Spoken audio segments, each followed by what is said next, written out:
Greetings. I had a little experiment last night involving hot sauces, and I wanted to take this opportunity to see what the outcome of that hot sauce would be. Um, I've been a big fan of hot sauces for a while. Brief history. Growing up, you typically just had your Texas Pete's and your Tabascos and whatnot that would be at a restaurant, and they were fine. Wasn't anything special. And then in 2003, I was in Japan and was at this Tex-Mex place, and they had some sauce there that's actually Blair's Death Sauce, and I tried some on some fajitas, and it was like, wow! I mean, just the most intense thing. I think on the Scoville scale. I want to say this is probably around the neighborhood of about 250,000, I think. But it was enough that was like, it really kind of showed me what hot sauces could be like. And started becoming addicted to them. I don't know if it's because it's the endorphins trying to put out the fire or whatnot, but I've gotten to be a real big fan of spicy foods. But a colleague of mine was making his own barbecue sauce, which is amazing. And my girlfriend had gotten me basically introduced to the community here around Durham, where people are really big about locally sourcing and artisan type of products, and it just really got me to thinking that maybe why not try and create my own hot sauce. I don't know necessarily if it's for anything like to sell, but I'm a curious person, so I wanted to just take a look at that. And so for Christmas, she got me this, the Artisan Hot Sauce Making Kit. And it comes with a great deal of stuff, especially if you have not a whole idea of what it is that you're doing.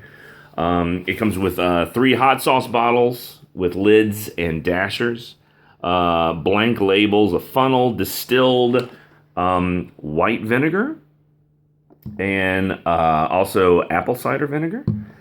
And it comes with assorted spices and peppers as well.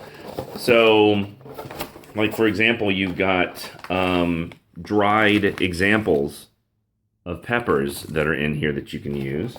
Here's another pack. I used some last night, and it's got some spice packs in there as well. And it comes with plastic gloves. If you ever worked with peppers, it'll only take you about one time to realize the importance of that. And it also comes with this little booklet that not only tells you some good ideas of how to begin a particular type of sauce, but it also gives descriptions of the peppers and the spices that come with it and how those could impact the sauce. So yesterday I decided I would give it a shot, and this is the outcome. 3 glass bottles, and actually all 3 are filled up, and I still had a little bit left over. But just initially taking a look at that color,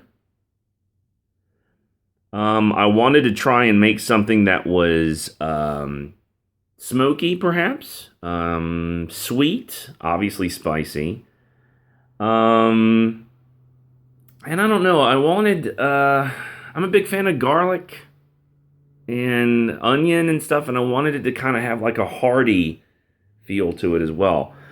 So anyway, if you take a look, it's a little watery, but I mean it's just the natural ingredients. I mean, I went to the grocery store and bought tomato and stuff like that to use to put in this, and then I had the pepper. So I mean, there's no like preservative type things in here at all. Nothing to enhance the density. In fact, I used less water to try and make it a thicker sauce.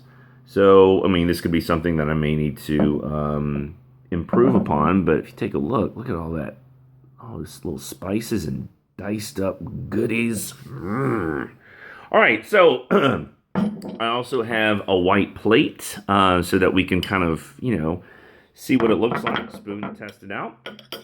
So I made it yesterday. I let it sit in the refrigerator overnight. It suggested to kind of let it rest, and the longer that it sits, the better it may actually be up until a certain point. So first of all, we're going to check the smell.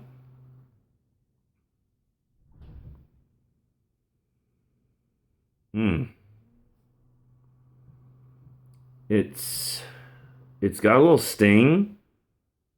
The first thing you smell is curry. And I didn't put a lot of curry in there, but you can smell it.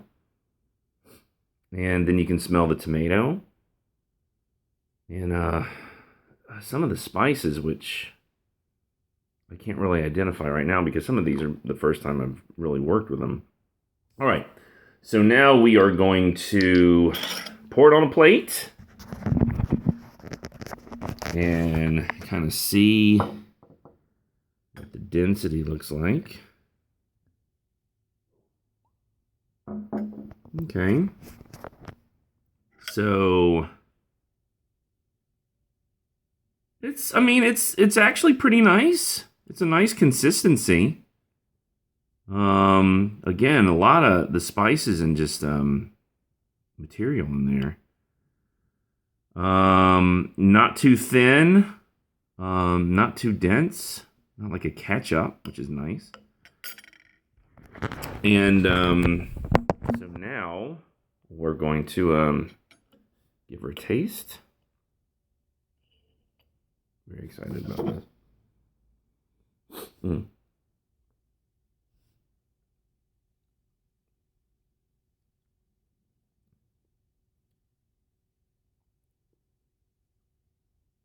Ooh, wow.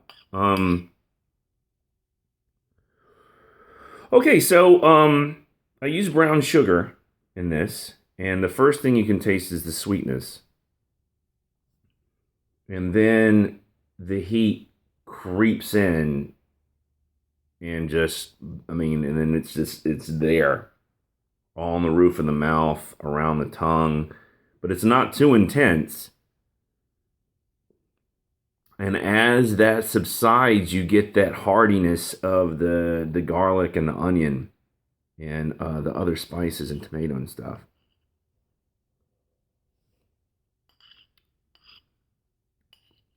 Oh my God.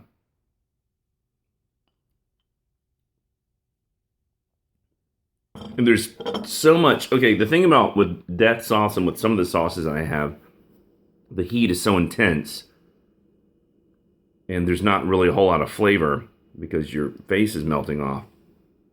This, however, on the other hand, this has a tremendous amount of flavor and really a perfect amount of heat. So, anyway, this is my first experiment with hot sauce, and it's a success. I kept a running tally of everything that I was using and how much I was using, just in case this wound up being a success. I could remake it. But experiment number 1 seems to be good. And, we'll see how it goes from here on out. But hopefully this may inspire some of you to, do your own thing. I mean, brew your own beer or, make your own hot sauce, barbecue sauce, something. I mean, it's there's something better about making it yourself because you know what's in there. And then you can also control what it becomes. So anyway, so that's experiment number 1. Don't have a name for it yet, again, but I'm excited about this. So, excellent.